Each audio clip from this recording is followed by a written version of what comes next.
திரு நித்யானந்தம், நேரடியா சொல்லியிருக்கலாமே மோடிக்கு, ஏன் சுத்தி வளைச்சு ஒரு புத்தக வெளியீட்டு விழாவில் அங்கங்க பிட்டு பிட்டா பேசிக்கிட்டே இருக்கிறாரு மோகன் பகவத்? நேரடியா மோடிக்கே செய்தியை சொல்லிடலாமே. நேர்பட பேசி நேயர்களுக்கு என்னுடைய பணிவான வணக்கத்தினை தெரிவித்துக் கொள்கின்றேன். நாடு முழுவதும் குரு பூஜை கொண்டாடுகின்ற நேரம். நேற்று குரு பௌர்ணமி, இன்றைக்கும் நாளையும் நாடு முழுவதும் குரு பூஜை கொண்டாடுகிறார்கள். ஆர்எஸ்எஸில் காவிக்கொடியே என் குருதேவா காணிக்கையானும் உன்தாளில் என்று அந்த நாளிலே நாம் விரதம் இருக்கிறோம். ஏன் அந்த குரு பூஜை என்று சொல்வது காவிக்கொடியே என்று சொல்லுகிறார்கள் ஆர்எஸ்எஸ்ல? நான் சுருக்கமாக முடிச்சிடுறேன். மோகன் பகவத் பேசுனதுக்கு என்ன காரணம் அப்படிங்கிறத சொல்கிறேன். இதுக்கு சம்மந்தம் இல்லையே? இல்லை, சம்மந்தம் இருக்குன்னு தான் நான் முன்னாடியே சொல்லிட்டேன், நீங்கள் குறுக்க வருவீங்கன்ட்டு. சரி சரி சரி. ஏன் அதை சொல்லியிருக்கிறார் என்று சொன்னால், டாக்டர் கேசவ பலிராம் ஹெட்கேவார் தோற்றுவித்த குரு என்று அழைக்க தகுதி வாய்ந்த ஒரு ஆர்எஸ்எஸ் இயக்கம் இன்றைக்கு 100 ஆண்டுகளை நெருங்கி கொண்டிருக்கிறது. அந்த ஆர்எஸ்எஸ் இயக்கத்துக்கு குரு என்று யார் கேட்டால் அது காவிக்கொடி என்று கேசவ பலிராம் ஹெட்கேவாரே சொல்லியிருக்கிறார். எனவே காவிக்கொடி தான் குரு. இதனோட மைய கருத்து என்ன என்று சொன்னால், தனி மனித வழிபாடு கூடாது, எந்த மனிதனும் சிரமமாக எப்பொழுதும் இருப்பான் என்று யாராலும் அறுதியிட்டு சொல்ல முடியாது என்பதுதான் ஆர்எஸ்எஸ்னுடைய கருத்து. அந்த கருத்தின் அடிப்படையிலே தான் காவியை வைத்திருக்கிறார்கள். தலைவன் மாறுவார், தர்பார் மாறும், தத்துவம் மட்டுமே அட்சய பாத்திரம்னு கண்ணதாசன் சொன்ன மாதிரி அதானே. அதனால சித்தாந்தம் தான் பெருசு, சித்தாந்தம் தான் பெரிது, தனி மனிதர் உயர்வானவர் இல்ல, பெரிதல்ல. இதை ஆர்எஸ்எஸ் மிக தெளிவாக சொல்லுகிறது. அப்ப மோடி பாஜகவை கடந்து ஆர்எஸ்எஸ் கடந்து வளர்ந்துட்டாருன்றது ஒரு நெருடலா இருக்கு ஆர்எஸ்எஸ்க்கு. அப்படியெல்லாம் ஒன்றும் நெருடலும் இல்லை, ஒன்றும் இல்லை. அது நம்மளா ஏற்படுத்து கட்டமைக்க பார்க்குறோம், ஒரு நெருடலும் இல்லை. அப்ப இவ்வளவு விளக்கம் அப்புறம் எதுக்கு? இருங்க, இந்த விளக்கம் நீங்க சொல்ல அனுமதிங்க. இது ஆர்எஸ்எஸ் சித்தாந்தம். நான் இப்ப சொன்னது ஆர்எஸ்எஸ் சித்தாந்தம். கரெக்ட், சித்தாந்தம் தான், காவி கொடி தான். ஆனா ஒரு கேப்டன் ஆஃப் த ஷிப்னு ஒருத்தர் வேணும்ல, அந்த சித்தாந்தத்தை வலிமையோடு கொண்டு போய் சேர்ப்பதற்கு, காவி கொடியை தூக்கிட்டு போறதுக்கு ஒரு வலிமையான ஒரு நபர் அங்க வேணும்ல. அது ஆர்எஸ்எஸ் கட்டமைப்பு தயாராகத்தான் இருந்து கொண்டிருக்கிறது. மோடி எல்லாம் அதிலிருந்து பிறந்து வந்தவர்கள் தான், அதுல இருந்து தவிழ்ந்து படித்து வந்தவர்கள் தான். அந்த பல்கலைக்கழகத்தில் மோகன் பகவத் சொன்னது மோடிக்கு தான். இல்லை, மோடிக்கு நம்ம குறிப்பிடவே இல்லைங்க. நீங்களா என் வாயிலிருந்து வார்த்தைகளை எடுக்கிறீங்களே. நித்யானந்தம் உள்பட அந்த பல்கலைக்கழகத்திலே பயின்று வந்தவர்கள் தான் நாங்கள் பெருமைப்படுகிறோம். யாருக்கு சொல்றாரு? பகவத் அவர்கள் 5 ஆண்டுகளுக்கு முன்னால் குறிப்பாக ஒரு விழாவிலே பேசுகின்ற பொழுது, 75 ஆண்டுகளுக்கு பின்னால் அரசியல் தலைவராக இருக்கக்கூடியவர்கள் ஒதுங்கிக் கொண்டு இளைய தலைமுறைக்கு நாம் வரவேற்பு கொடுக்க வேண்டும், அவர்களுக்கு இடம் கொடுக்க வேண்டும் என்று சொன்னார்கள். சொல்லுகின்ற அதே மூச்சிலே அந்த சொற்றொடரை முடிக்காமலேயே, சென்டென்ஸை கம்ப்ளீட் பண்ணல, அமித்ஷாவும் மோடியும் எக்ஸப்ஷன்ஸ் அப்படிங்கிறார், விதிவிலக்கு அப்படின்னு இப்ப சொல்லல, இப்ப அதை சொல்லல, இப்ப அந்த சப் கிளாஸ் இப்ப சொல். அதனால அவர்கள் விதிவிலக்குன்னு சொன்னார். என்ன அப்படின்னா, ஆர்எஸ்எஸ் மிக தெளிவாக சமுதாயத்தை உணர்ந்திருக்கிறது.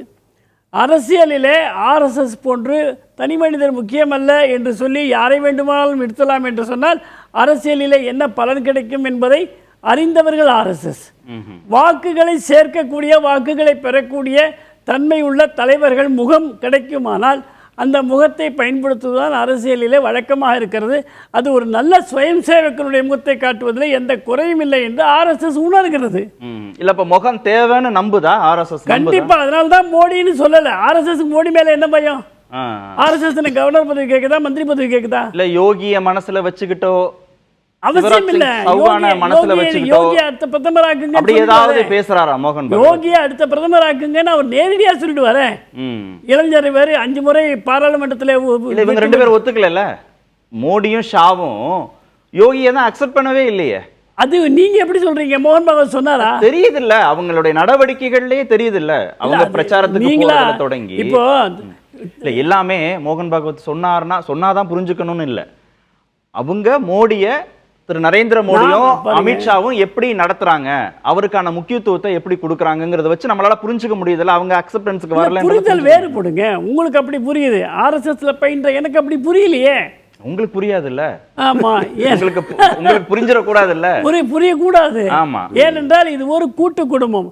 இந்த கூட்டு குடும்பத்தில் அரசியல் இருந்தாலும் கூட பல்வேறு ஸ்தாபனங்கள் ஆர்எஸ்எஸ் கிளைகள் இருக்கின்றன. அதுக்கு நாம் குடும்ப உறுப்பினர்கள் என்று சொல்கிறோம். அதுக்கு என்ன சொல்கிறோன்னு சொன்னால், நம்ம ஆர்எஸ்எஸ்ல சொல்கிற போது ஆர்எஸ்எஸ்னுடைய அங்கங்களாக சொல்லுகிறோம். விவித கஷேத்திரம் என்று சொல்கிறோம், அதாவது பல்வேறு கஷேத்திர இடங்கள் என்று சொல்கிறோம். ஒரு செகண்ட் மட்டும் நான் சார்ட்ட போயிட்டு வரேன். நீங்க சொன்னதுல ஒரு கிளாரிஃபிகேஷன் மட்டும் வேணும் திருமணி. பர்சனாலிட்டி கல்ட் வேணுமா ஒரு சித்தாந்தத்தை எடுத்துட்டு போறதுக்கு அப்படின்னா வேணுன்றதுல ஆர்எஸ்எஸ்க்கு நம்பிக்கை இருக்கு. அவங்க தான் எடுத்துட்டு போகணுன்றதுல. ஆனா அது மோடியா மட்டுமே இருந்துடக்கூடாதுங்கிறதும் கொஞ்சம் கவனமா இருக்கிறாங்களோ? அப்படிதான் சார் பேசுறதுன்னு நம்ம புரிஞ்சுக்கணும். 100% பர்சனாலிட்டி கல்ட்டை ஆர்எஸ்எஸ் என்றைக்குமே ஆதரித்ததில்லை என்பது ஒரு பரவலான புரிதல். ஆனா இந்தியா மாதிரியான ஒரு நாட்டில் வந்து ஒரு கட்டத்தில் அது தேவைப்படுதுன்னு போது எலக்ட்ரல் வெற்றிக்காக, தேர்தல் வெற்றிக்காக அவர்கள் பர்சனாலிட்டி கல்ட்டை, தனிமனித ஆளுமையை ஆதரிக்கிறார்கள். 3 தேர்தல்களை வெற்றி வந்திருக்குதுன்னா அதுக்கு பர்சனாலிட்டி கல்ட்டும் மோடி என்ற அந்த ஒரு ஆளுமையும் அது பிம்பம்னு சொன்னாலும் அது ஒரு முக்கிய காரணம். ஆனா அது வந்து தொடர்ந்து டிவிடெண்ட் கொடுக்காது. ஒரு பொன்முட்டையிடுற வாத்து தொடர்ந்து பொன்முட்டை இடாது. 3 தேர்தல்கள் முடிவுல சொல்றது 240ன்றது வந்து ஒரு இண்டிகேட்டர். 29ல வந்து இதை மட்டும் வச்சுக்கிட்டு இருக்க முடியாது, ஆல்டர்னேட்டிவ்ஸ் அவங்க தேட ஆரம்பிச்சிருக்காங்க. அதனால பர்சனாலிட்டி கல்ட்டை வந்து ஆர்எஸ்எஸ் வந்து முழுவதும் ஏற்றுக்கொள்ளாதுன்னு சொன்னாலும் மோடி விஷயத்துல அதுக்கு ஒரு விதிவிலக்கு வந்திருக்குது. அடுத்து அதற்கு இணையா ஒன்று கிடைக்கிற வரைக்கும் அவங்க மோடியை வச்சிருப்பாங்க. ஒரு ஆல்டர்னேட்டிவ் அமித்ஷா அந்த லிஸ்ட்ல இருக்காரா? ஆர்எஸ்எஸ் ஒரு லிஸ்ட்ல இருக்கிறாரா? அமித்ஷா சொல்ற இந்த ஸ்டேட்மெண்ட் இருக்குல்ல, என் ஓய்வு வாழ்க்கையை நான் இயற்கை விவசாயத்தில் செலவிட போறேன், அந்த 2 டாட்டும் ஏதாவது கனெக்ட் பண்ண இல்ல? நான் அதை எப்படி பார்க்கறேன்னா, ஓய்வை பற்றி இன்று பேச வேண்டிய அவசியமே அமித்ஷா அவர்களுக்கு கிடையாது. இன்னும் 15 ஆண்டுகள் இருக்குது. அவருக்கு 60 வயது தான் ஆகியிருக்கு. அவர் இப்போ இதை ஏன் பேசுறாருன்னா, அவர் மோடிக்கு தான் அவர் வந்து விசுவாசிய ஒழிய ஆர்எஸ்எஸ்க்கோ பிஜேபிக்கோ கிடையாது. மோடி ஒருவேளை மாற்றப்பட்டால் தானும் விலகி விடுவேன். ஒரே நேரத்தில் 2 பேர் வந்து அரசியல் அதிகாரத்திலிருந்து விலகினால் அந்த நிலைமையை சமாளிப்பது என்பது வந்து அவர்களுக்கு ஆர்எஸ்எஸ்க்கு மிகவும் கடினம்.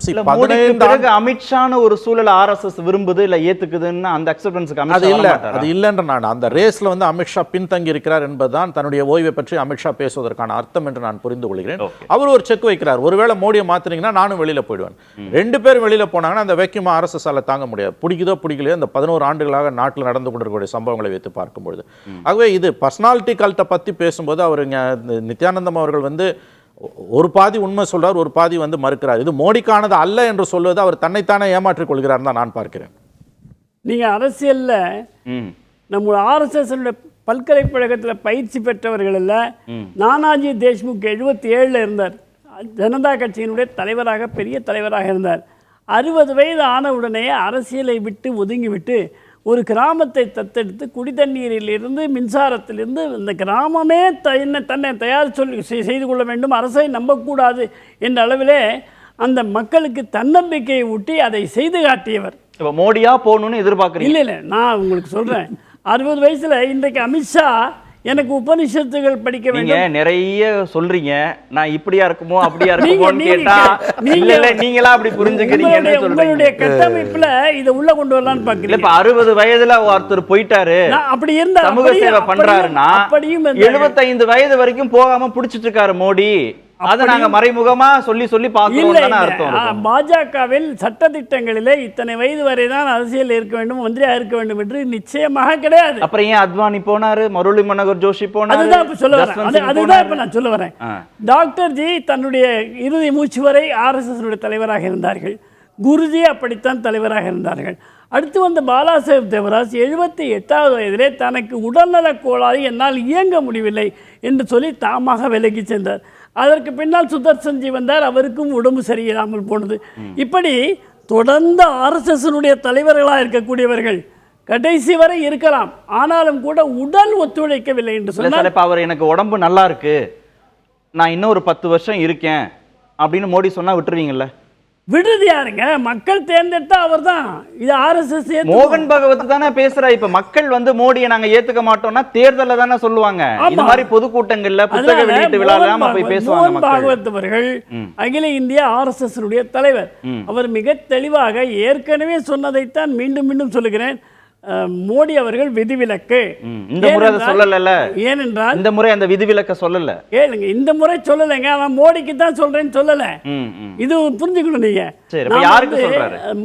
மோடிக்கு சொல்லல. திரைப்பட நீங்க வந்து அப்ப மோடிக்கு சொல்லல.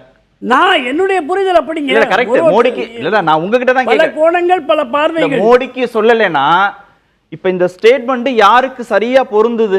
அவங்க யாருக்காக சொல்றாரு? நான் அதுக்கு தான் சொன்னேன், உடல்நிலை ஒத்துழைக்காதவர்கள் கூட நான் தற்கர நாற்காலியாவது இருந்து கொண்டு நான் ஆட்சியிலே உட்காருவேன் என்று சொல்வதையெல்லாம் நாம் ஏற்றுக்கொள்ள முடியாது. இப்ப யாரு இருக்கா அப்படி? யாராவது அப்படி இருந்தாலும் யாராவது டெல்லியில் இருப்பாங்க, நமக்கு தெரியாது, வயதாகி கூட இருக்கலாம்.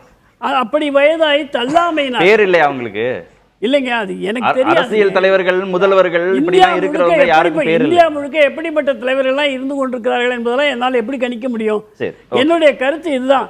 அதனால இப்போ நீங்க வெளிநாட்டு படப்பிடிப்புக்கு போறோம், ரஜினிகாந்த் அவர்கள் தன்னுடைய விமானத்தில் ஏறுகின்ற பொழுது இவ்வளவு வயதானவர் இவ்வளவு வேகமாக ஏறுகிறார் என்று பார்த்து ஆச்சரியப்படுகிறோம். அவர் வந்து ரிட்டையர் ஆகணும், ஹீரோவா நடிக்க கூடாதுன்னா என்ன நியாயம்? மாட்டார். ஏன்னா அவருக்கு அந்த எனர்ஜி இருக்கு, அந்த நடிப்பதற்கான அத்தனை சக்தியும் அவருக்கு இருக்குது. அது இல்லாமல் போனால் ஒன்றும் செய்ய முடியாது. எனவே அவர் விலகிக் கொள்வதுதான் சிறப்பு. இளைய தலை ஒன்றும் இல்லையே, இப்போ மோடி எதுவும் உனக்கு உடம்பு சரியில்லை அப்படிலாம் ஒன்றும் சொல்லலையே.